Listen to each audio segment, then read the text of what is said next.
So who here loves that moment when everything just works perfectly on the first try?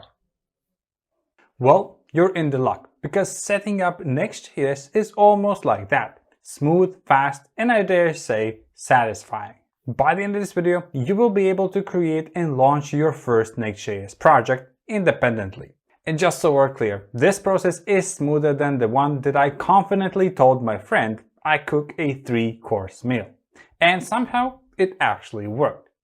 No kitchen disasters here, just server-side rendering magic. Let's dive in. First, if you don't already have Node.js installed, don't worry, it's just a quick setup. Node.js is essential because it allows us to run JavaScript code outside of the browser, and Next.js depends on it.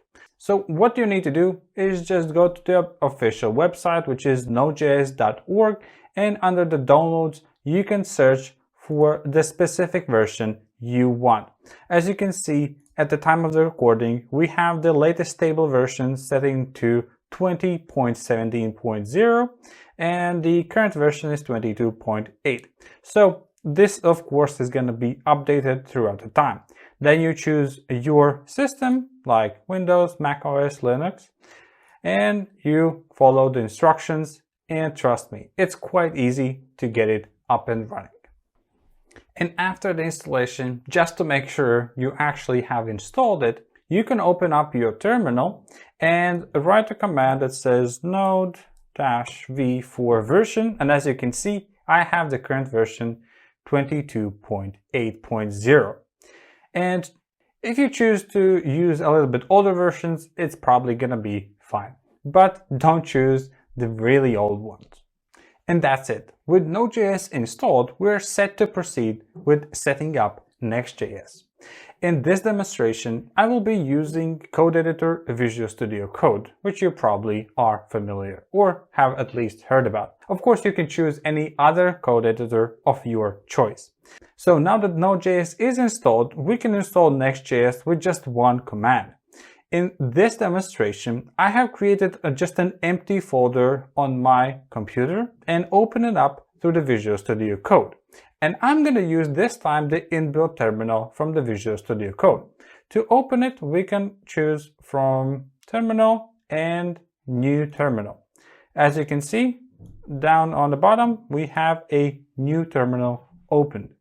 And now with just one command that says npx create next app at latest, we should be able to download everything needed for the Next.js to run.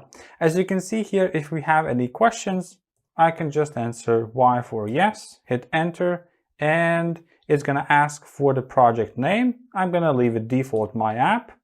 And would you want to use a TypeScript, which is a little bit different type of language coming from the JavaScript? I'm going to say no this time. ESLint, let's say yes. Tailwind CSS, yes. Source directory, no.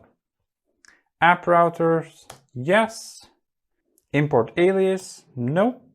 And it's up to creating and installing everything that we need.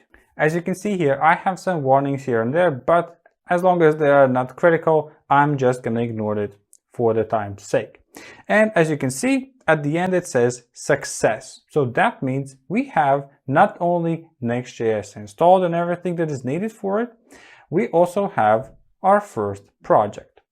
But before we move on to explore the project, let's just quickly test what kind of version we have of Next.js installed with writing command npm list next.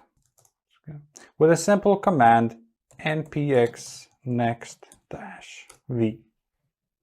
As you can see here, I'm running version 14.2.11, which is the latest version at the recording time.